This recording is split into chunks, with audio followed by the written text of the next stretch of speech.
The elevator doors slid open with a soft chime, revealing the top floor of the cross tower, a world made entirely of glass, steel, and silence. Grace Turner stepped out, clutching her small leather bag, her reflection multiplying endlessly in the mirrored walls. Every surface gleamed, but the air felt cold, sterile, almost watchful. From the moment she crossed the threshold, she sensed it. This wasn't a home. It was a kingdom, and Evelyn Cross was its queen. Evelyn appeared without sound, her heels clicking in precise rhythm as if every step were choreographed. "You're early," she said, voice soft but sharp enough to cut glass. Her smile didn't reach her eyes. "Punctuality is good. Obedience is better." Grace nodded, feeling the weight of unspoken rules already pressing on her chest. She had worked for wealthy families before, but never one like this. Even the air seemed to hold its breath when Evelyn walked by. The penthouse stretched endlessly, panoramic views of Manhattan on every side, sunlight bouncing off marble floors. The city looked small from here, distant and insignificant. Grace thought of her tiny apartment in Queens, the noise, the clutter, the warmth. Down there, life was messy but real. Up here, perfection felt suffocating. A young housekeeper passed by without meeting her gaze. When Grace tried to smile, the girl subtly shook her head, a silent warning. Moments later, Evelyn led her into the nursery. Pale blue walls, handcrafted furniture, and toys that looked untouched. In the crib, baby Oliver slept soundly, unaware of the chill that filled the room.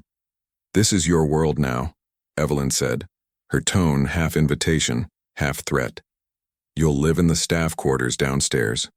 Meals are scheduled. Phones stay off during working hours. And one more thing." She paused, eyes locking onto Grace's like a command. "You never ask where I go. Ever." The words landed heavy, final, a rule carved into stone. Grace forced a nod. "Of course, Mrs. Cross." Evelyn's expression softened into that practiced smile again, as if the warning had been part of a welcome speech. "Good. You'll find we value privacy here. Everyone in this house understands that." As she left the room, the sound of her heels echoed like a metronome counting down to something unseen. That night, after Evelyn retired to her suite, Grace stood by the window of the nursery looking out at the city lights. She could still hear those words repeating in her head. "You never ask where I go." Down below, the staff moved quietly through the halls, their faces pale, their voices low. Every action seemed rehearsed, every silence deliberate.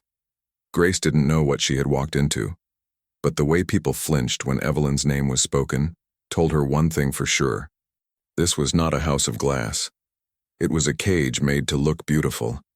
And somewhere inside it, a secret was waiting. One that the perfect Mrs. Cross was already breaking. By the third night, Grace had stopped expecting to sleep. The silence of the penthouse wasn't peaceful.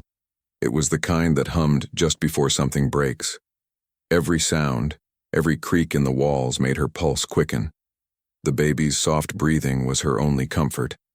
Little Oliver slept soundly, his tiny hand clutching a threadbare elephant toy, the only thing in the room that looked loved. Grace often found herself staring at it, wondering who had given it to him. Evelyn didn't seem the sentimental type. The staff avoided eye contact as if the wrong glance might cost them their jobs. Or worse. At breakfast, no one spoke unless spoken to. The chef kept his eyes on the stove. The housekeeper wiped the same countertop twice. It wasn't discipline. It was fear, thick enough to taste. One night, around 2 a.m., Grace awoke to the faint sound of a door closing down the hall. She slipped from her bed, bare feet silent on the polished floors, and followed the noise. The penthouse was dark, except for a strip of light under Evelyn's office door. She was about to turn away when she heard voices. Low, urgent. Evelyn's tone was sharp, demanding. "You promised discretion. If this leaks, it's not just me who falls." Then a man's voice trembling. "I did everything you asked, but people are starting to notice." The sound of glass shattering cut him off. Grace froze. Silence followed. Then Evelyn's voice again, calm now, almost soothing. "Clean it up. And remember, I don't tolerate mistakes." Grace retreated as quietly as she could, her heart hammering. She didn't know who the man was. A lawyer, maybe, or one of her husband's associates. But she knew one thing. Whatever Evelyn Cross was hiding, it wasn't small. The next morning, the house was too quiet. The staff moved slower than usual, eyes darting toward the elevators. The man from the night before, whoever he was, didn't appear again. No one mentioned him. Later that day, Grace noticed something strange. One of the nursery cameras, a sleek black dome above the crib, had a tiny red light that flickered inconsistently like a dying heartbeat. When she asked the maintenance man if it was broken, he looked terrified. "Don't touch that," he whispered. "Some nights Mrs. Cross wants them off, that's all I know." Grace's skin prickled. Why would Evelyn disable surveillance in her own home? That evening, while preparing Oliver's bottle, Grace caught a reflection in the window, a figure standing in the hallway behind her. She turned quickly, but no one was there. Only the faint echo of footsteps retreating toward Evelyn's private suite. Evelyn didn't appear for dinner. Her husband, Miles Cross, ate alone at the massive glass table, scrolling through his phone, his face blank. Grace noticed his hand trembling slightly as he lifted his wine glass. When she approached to clear the table, he muttered something under his breath. "She doesn't sleep anymore." Grace froze. "Excuse me, sir." Miles looked up, eyes distant. "Evelyn. She wanders the house at night, don't follow her." That night, Grace lay awake again, the city lights flickering against the walls. Somewhere beyond the nursery door, Evelyn's footsteps moved slowly down the corridor, measured, unhurried. But this time there was another sound, a soft whisper, not Evelyn's, coming from the baby monitor beside Grace's bed. A woman's voice, low and trembling. "Help me." Grace sat upright, staring at the monitor. The screen was blank. No image, just static. And from somewhere in the darkness of the penthouse, a door creaked open. The whisper wouldn't leave her. Even in daylight, Grace could still hear it. That fragile, desperate, "Help me," echoing through her mind. She told herself it must have been interference, a glitch in the monitor. But deep down she didn't believe that. Nothing about this house felt accidental. By morning, the Cross penthouse had returned to its unnatural calm. Evelyn was gone again, a note in her looping handwriting left on the marble counter. Meetings, back by evening. Miles stayed locked in his office, eyes red, movements mechanical. The staff kept their heads down. Grace tried to focus on Oliver, feeding him, reading softly by the window. But she couldn't shake the feeling that the nursery itself was listening. Every sound she made seemed to bounce off the walls and come back quieter, as if the house was swallowing her words whole. Then she noticed something odd, a faint draft, cool air brushing the back of her neck, though every window was sealed. She turned, tracing it to the far corner behind a tall bookshelf stacked with porcelain figurines. When she pressed her hand against the wall, it felt colder than the rest. Hollow. Her pulse quickened. During Oliver's nap, she waited until the hallway was empty. Then, quietly, she moved the shelf. It was heavier than it looked, scraping softly against the wood floor, until it revealed a narrow seam in the wall barely visible. A disguised panel. Grace hesitated, glancing back at the crib. "It's okay, sweetheart," she whispered. "I'll be right here." With a gentle push, the panel gave way, revealing a short passage lit by a single flickering bulb. The air smelled of dust and metal. Her breath fogged in the cold as she stepped inside. At the end of the corridor, she found a small locked door. Unlike the rest of the pristine penthouse, this one was rough, scratched, worn by time. Grace's hands trembled as she twisted the knob. It didn't move. But when she leaned closer, she noticed something strange. A faint red light pulsing from underneath. The same light as the nursery cameras. Her heart pounded. Evelyn had turned off the cameras upstairs. But what if she was watching from here? Footsteps sounded behind her, soft but unmistakable. Grace's body froze. For a second she couldn't breathe. Then a whisper broke the silence. "Miss Turner?" It was Rosa, the housekeeper. Her face was pale, eyes wide with fear. "Please," Rosa said, glancing over her shoulder. "You shouldn't be here, she'll know." Grace stepped closer, lowering her voice. What is this place? Rosa's hands shook as she pressed the panel shut again, hiding the secret passage. Some doors aren't meant to open, she said quietly. Not in this house. Before Grace could respond, a sound crackled from the baby monitor in her pocket, a faint hum that grew into a voice. Evelyn's voice. Grace, it said softly, almost sing-song. Where are you? Rosa went pale. She's home. The monitor clicked off. Grace hurried back to the nursery, heart hammering. Evelyn stood by the crib, caressing Oliver's cheek, her reflection fractured in the window glass. There you are, Evelyn said without turning around. I trust you've been careful today? Grace swallowed hard. Yes, Mrs. Cross. Evelyn smiled, but her eyes in the reflection looked dead, like a mannequin's. Good. Because curiosity, she murmured, brushing a strand of hair from the baby's face, is the quickest way to lose everything in this house. Grace nodded, trying to keep her voice steady. Understood. But that night, when the lights went out and the penthouse fell silent again, she heard something new, a metallic clang, faint but rhythmic, echoing from somewhere behind that hidden wall. Someone, or something, was trapped inside. The sound came again the next night, a dull, metallic thud spaced like a heartbeat. Grace lay frozen in bed, staring at the ceiling. Every instinct screamed for her to stay still, but the noise kept coming, rhythmic, deliberate. Someone wanted to be found.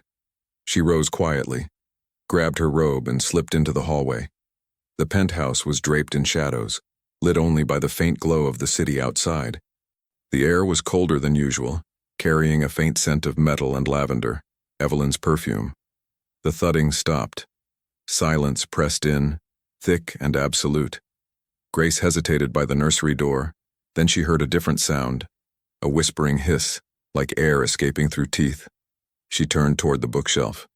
Her hand trembled as she slid it aside, revealing the seam again. The hidden panel was slightly ajar. Someone else had opened it.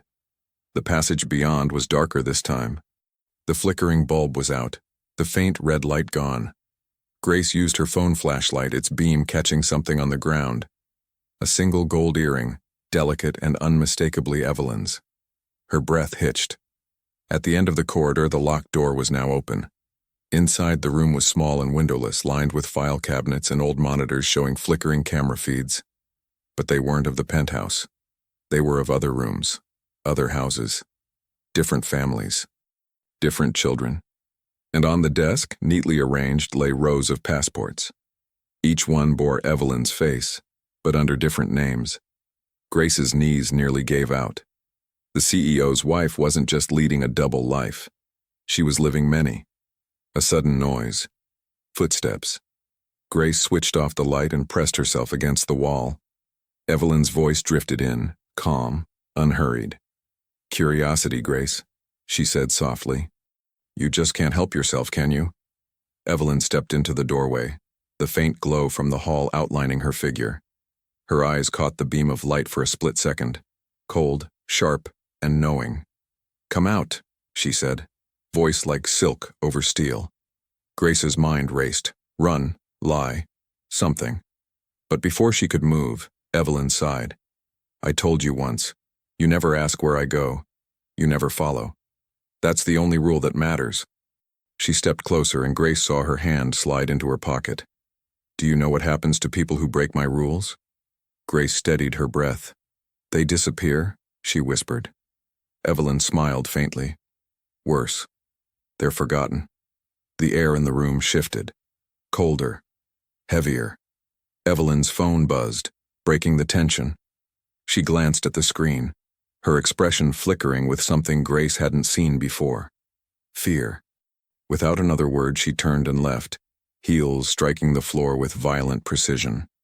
Grace stayed in the dark for a long time after the footsteps faded. When she finally gathered the courage to move, she noticed something she hadn't before. A photograph pinned to the back wall. It was of a woman who looked almost identical to Evelyn. Same eyes, same face. But the date on the photo was 15 years old, and the name beneath it read, Clara Voss.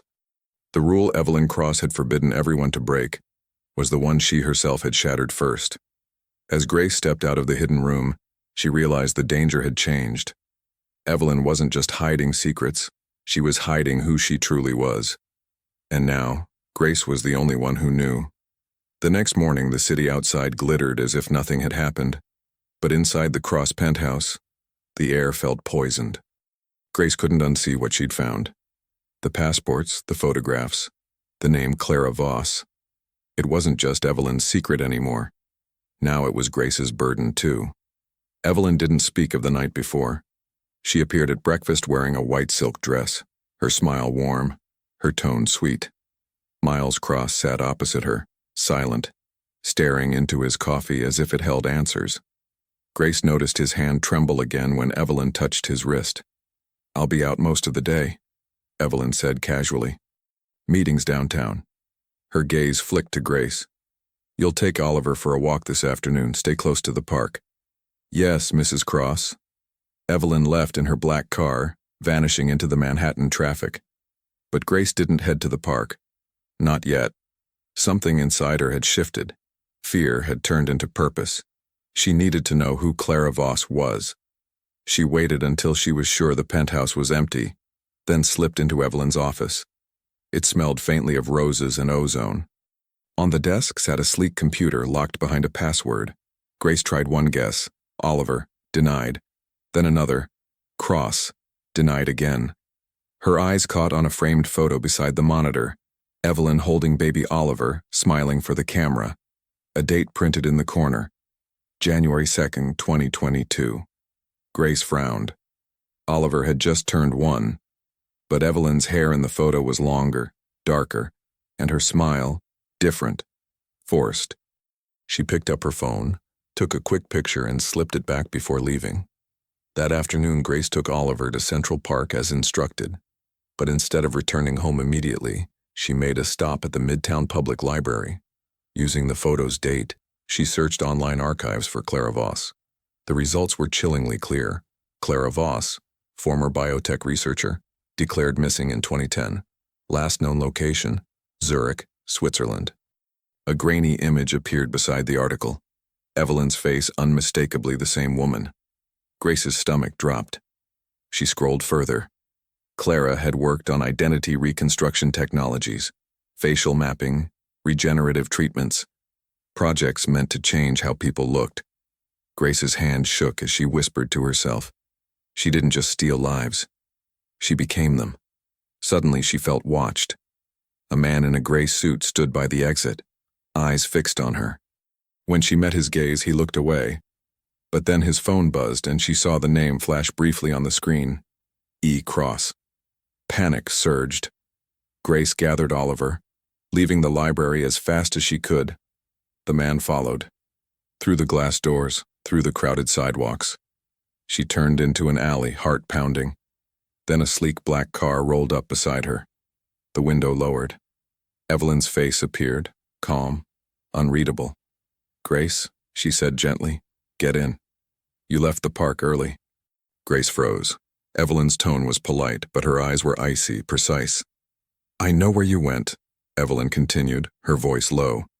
"And I know what you found." Grace's pulse roared in her ears.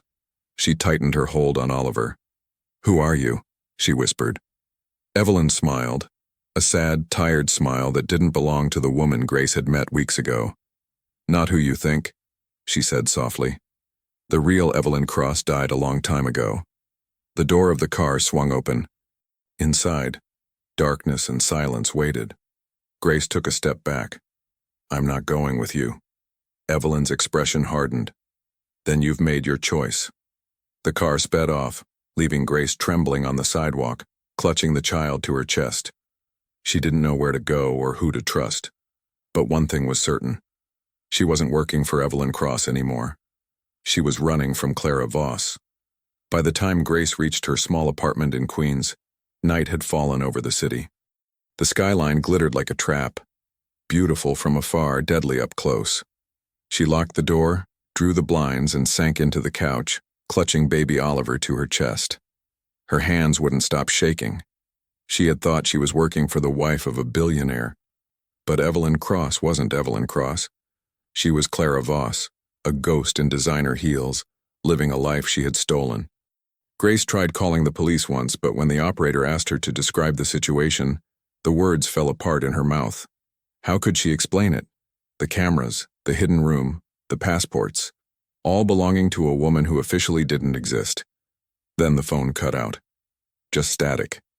Her heart froze. A light blinked on across the street. Her neighbor's apartment. Or at least, she thought it was her neighbor's. But through the curtains she saw something glint, the reflection of a lens. Someone was watching her. She turned off every light, grabbed the baby bag and crawled toward the window. A small drone hovered near the building, its red eye blinking like the cameras in the nursery. Grace's stomach turned to ice. She remembered what Evelyn, Clara, had said. Curiosity is the quickest way to lose everything. Now she understood what that meant. By morning she'd fled to a motel on the outskirts of the city. Dingy carpets, flickering lights, a television humming faintly with static. Oliver cried in her arms, exhausted and confused. Grace sat on the edge of the bed, staring at the phone. It rang once. No number. Just the word. Unknown. She almost didn't answer. But something, some quiet, stubborn instinct made her press accept. Grace, the voice said. Calm, familiar, male. Miles Cross, she whispered. He sighed heavily. You're in danger, she knows you know. Grace's voice broke. Then help me, tell me what she's done. She isn't my wife, Miles said, voice trembling. Not anymore. Not for a long time. Grace listened as he explained. Years ago, his real wife, Evelyn, had been in a car crash overseas. Her body was never recovered. Months later, a woman claiming to be her returned. Same face, same voice, but different in ways he couldn't explain. The woman who came back was colder, sharper, cruel. By the time Miles realized the truth, it was too late. Clara Voss had taken everything. The company, the fortune, the name. She said she could make us immortal, Miles whispered. That's how it started.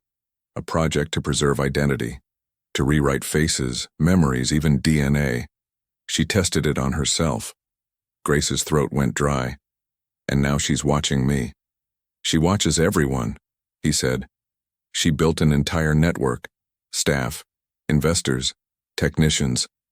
They report to her. They're all afraid. The line went silent for a moment. Then Miles spoke again, voice trembling. I left something for you. In the old office building on 47th. Under the name Project Mirror. It's the only proof of what she's done. Before Grace could respond, there was a knock on the motel door. 3 slow, deliberate taps.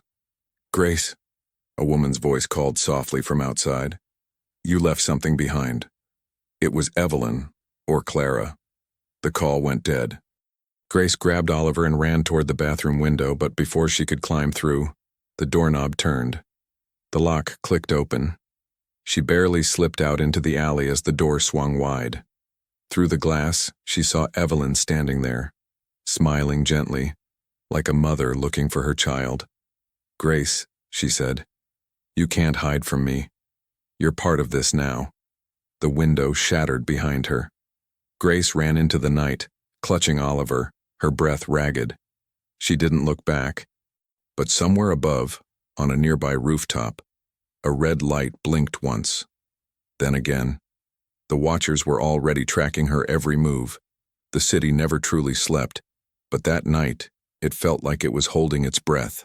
Grace ran through streets slick with rain, the hum of traffic and the flicker of neon lights blurring around her. Every sound, a car door slamming, a siren in the distance, a cell phone buzz, made her flinch. She wasn't just running from Clara Voss anymore. She was running from her reach. By dawn, she made it to the address Miles had given her, an abandoned office building on 47th Street. The glass was cracked, the front doors chained shut. Grace slipped through a side entrance, the smell of dust and rust heavy in the air. Oliver whimpered softly in her arms. The elevator didn't work, so she climbed the stairs, up, until she reached the 5th floor. Room 517. A small plaque read, Project Mirror. Inside, the office was frozen in time. Papers scattered, monitors dark, coffee cups fossilized in dust. In the center of the room sat a single hard drive inside a glass case. Grace pried it open and plugged it into a nearby computer. The screen flickered to life, showing folders labeled with dates and names, dozens of them. She opened one at random. A video loaded. It showed Clara, before she was Evelyn, standing in a lab, her hair tied back, her voice calm and clinical. Project Mirror, Phase 4, Subject Integration Successful. Identity Retention, 94%. Emotional Stability, Variable. Grace's stomach turned as the camera panned to show another woman strapped to a chair, the real Evelyn Cross. Her body limp, her face pale. Clara leaned toward her, whispering something the microphone barely caught. "You had everything. Now it's my turn." The video ended. Grace backed away, trembling. The proof was undeniable. Clara had killed Evelyn, assumed her identity, and perfected a way to erase herself from every record. A sound startled her. Footsteps behind her, slow and uneven. "Miles?" she called. But it wasn't Miles. Evelyn, Clara, stepped into the room, her hair damp, her face half lit by the flickering monitor. "I warned you," she said softly. "You should have stayed in the dark." "How did you find me?" Grace whispered. Clara smiled faintly. "You're holding my son, Grace. Did you think I'd ever lose track of him?" Grace's breath caught. "He's not your son." The smile vanished. "He is now." For a moment the mask slipped, and Grace saw something raw and fractured underneath. Clara's hands shook, her voice trembling as she whispered, "Do you know what it's like to lose everything? To have the world look through you as if you don't exist?" Grace took a step back. "You stole someone's life." "I saved it," Clara snapped. "She was dying. I perfected her. I gave her another chance. I became her better version." Her voice cracked, the anger turning to something closer to grief. "But Miles, he never saw me. He still loved her. He never believed in me." Grace realized then that beneath all the control and cruelty, Clara Voss was a woman consumed by envy, by the unbearable need to be loved as someone she wasn't. "Let me go," Grace said softly. "Let Oliver go." Clara stared at her, eyes wet, desperate.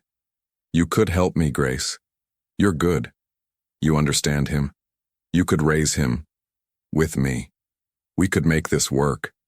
Grace shook her head. "You can't build love on stolen lives." Clara's lips trembled. "Then I'll take back what's mine." The moment hung, sharp and silent. Then, gunfire. A single shot shattered the monitor. Clara screamed, stumbling back. Miles stood in the doorway, gun in hand, his face pale and broken. "It's over," he said. Clara looked at him, not with anger, but with something like heartbreak. "You still don't see me," she whispered. She turned and ran through the side exit. Miles followed, shouting her name, the sound of footsteps echoing down the stairwell. Grace clutched Oliver, the shattered screen flickering beside her. Clara's face frozen mid-frame, half Evelyn, half herself. For the first time, Grace realized, the truth wasn't just about who Clara Voss was. It was about how far someone could go to erase pain, even if it meant erasing who they truly were. Rain lashed against the glass walls of the cross tower, like angry hands trying to break through. Manhattan shimmered below, unaware that high above, a war for truth was about to end. Grace hadn't wanted to come back here. But Miles had disappeared after chasing Clara through the abandoned office. His car had been found outside the tower. And now, hours later, Grace stood once again in the place she'd sworn never to enter. The elevator hummed upward, her reflection multiplying in the mirrored walls. Oliver slept in her arms, his small chest rising and falling, the only calm in the chaos ahead. When the doors opened, she stepped into silence. The penthouse looked exactly as she'd left it. Spotless, sterile, a museum of lies. But the lights were dim, the air electric with tension. "Welcome home," Clara's voice called softly. Grace turned. Evelyn, Clara, stood by the panoramic window, her figure silhouetted against the storm. Her dress was soaked, her hair clinging to her face, but her expression was eerily calm, almost serene.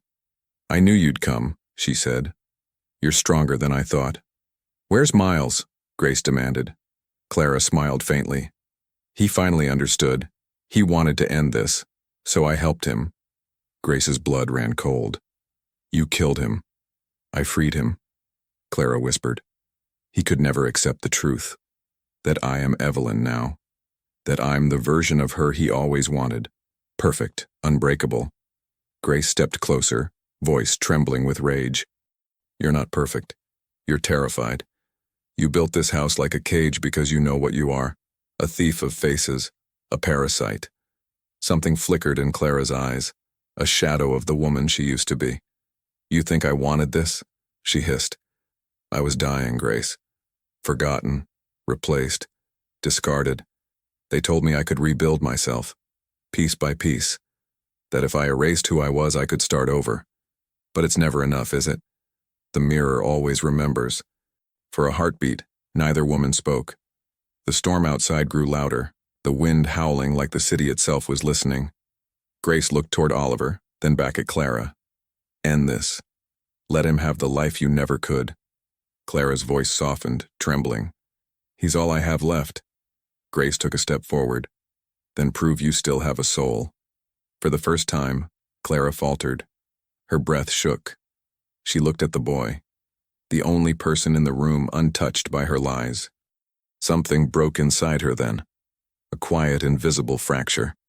The sound of sirens echoed below. Police, maybe. Or something worse. Clara turned toward the window, staring at her reflection.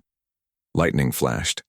Two faces overlapping, Evelyn and Clara, blurred together like ghosts, sharing the same body.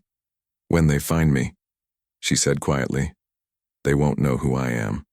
Her voice softened to a whisper. "Maybe that's mercy." Before Grace could move, Clara pressed her hand to the glass and stepped forward. The window shattered, a rush of wind and rain exploding into the room. Grace screamed, but it was too late. Clara fell silently into the storm, swallowed by the city she had tried to control. Shards of glass fluttered like silver rain around Grace as she clutched Oliver close, the sirens growing louder below.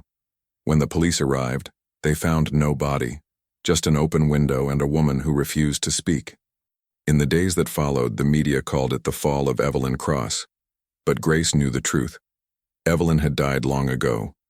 Clara Voss had followed her into the same oblivion, the one she'd tried to escape by stealing another woman's life. And yet, sometimes at night, Grace could swear she heard it, the faint hum of the nursery camera, the red light blinking once, then fading away, as if the house of glass still remembered its queen. Weeks passed, but the storm never truly ended. The city moved on. Newspapers printed theories, podcasts dissected the scandal, and Evelyn Cross's disappearance became just another mystery for people to consume over coffee.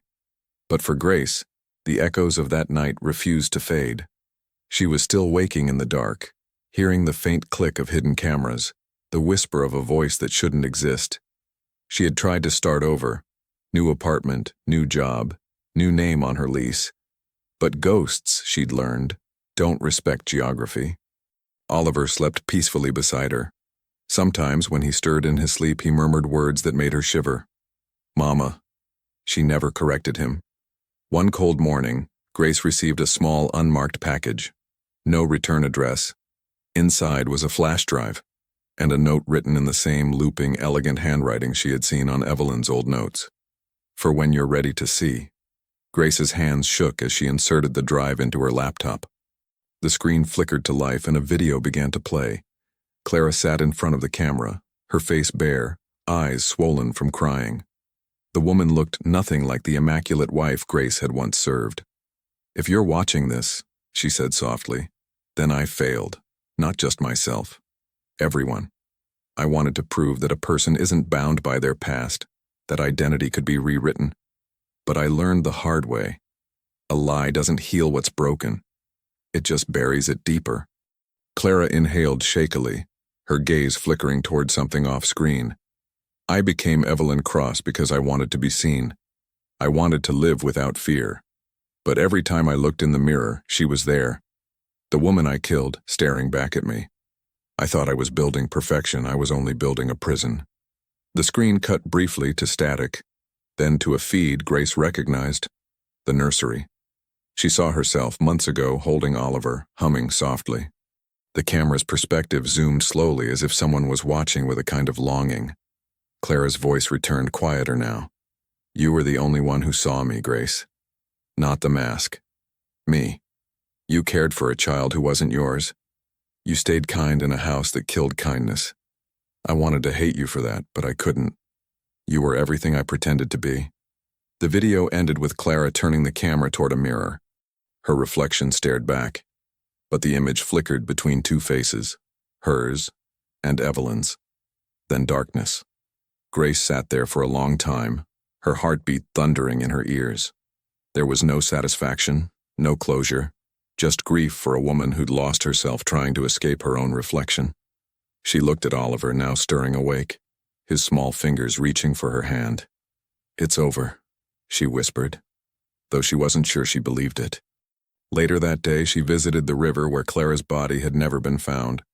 The skyline shimmered above the water, fractured in the current like the surface of a broken mirror. Grace dropped the flash drive into the river and watched it sink, the final trace of Clara Voss dissolving into the dark. As she turned to leave, her phone buzzed. A message from an unknown number. The mirror isn't done. Grace froze. Her eyes lifted toward a skyscraper across the river, its glass facade catching the light. For an instant, she thought she saw a silhouette in one of the top windows.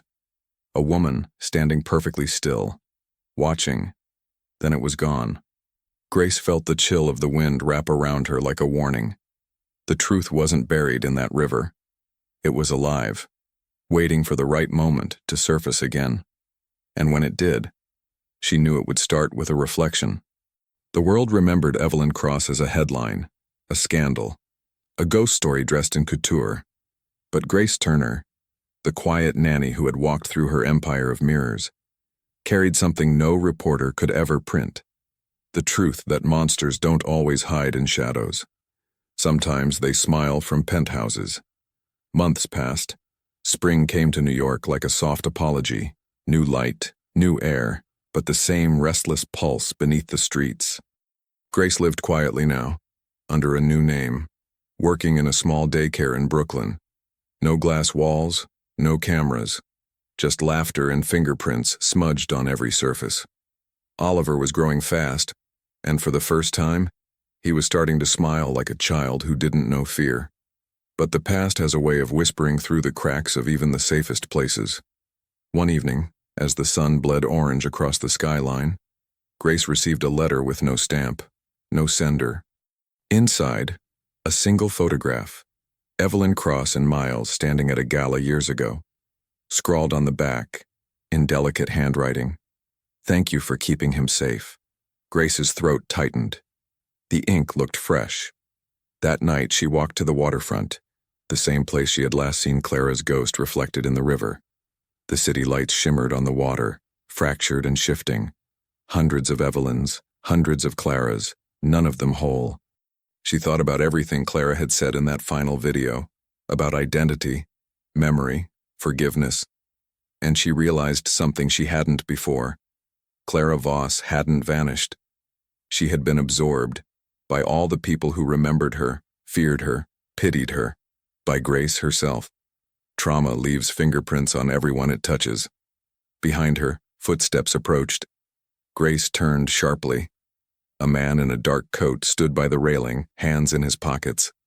For a moment, her heart stopped. "Miles?" she whispered. The man gave a faint smile, tired, older, alive. "They never found me," he said quietly. "She saved me in a way, before she fell." Grace stared, stunned. "Why come back?" He looked toward the skyline. "Because the company, her company, didn't die with her. Project Mirror is still active. They've buried it under a new name, and someone's keeping it alive." A chill swept through her. "You think she's still out there?" Miles met her gaze.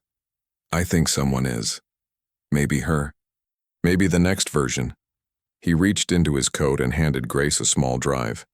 "This time you decide what happens, truth or silence." Before she could answer, he turned and disappeared into the crowd, leaving only the echo of rain and footsteps. Grace looked at the drive in her hand, the final remnant of all the lies, all the faces, all the pain. For a long moment she stood there, torn between justice and peace. Then she walked to the edge of the pier, held the drive over the water, and let it go. It hit the surface with barely a sound, sinking into the same river that had swallowed Clara Voss. Grace whispered into the wind, "Let it end." But as she turned away, the lights from the buildings shimmered across the river, and for the briefest second, one reflection didn't move with the others. A woman's silhouette, standing perfectly still, watching. The same stillness as before. The same impossible calm. Grace blinked and it was gone. Maybe it was memory. Maybe it was something else. But as she walked away, the city's glass towers seemed to breathe. Alive, aware, remembering. In the end, there were no headlines, no closure. Just a quiet reckoning. The understanding that truth, once seen, can't be unseen. And somewhere, beneath all the mirrors and lies, the world's most feared woman might still be waiting for her reflection to return.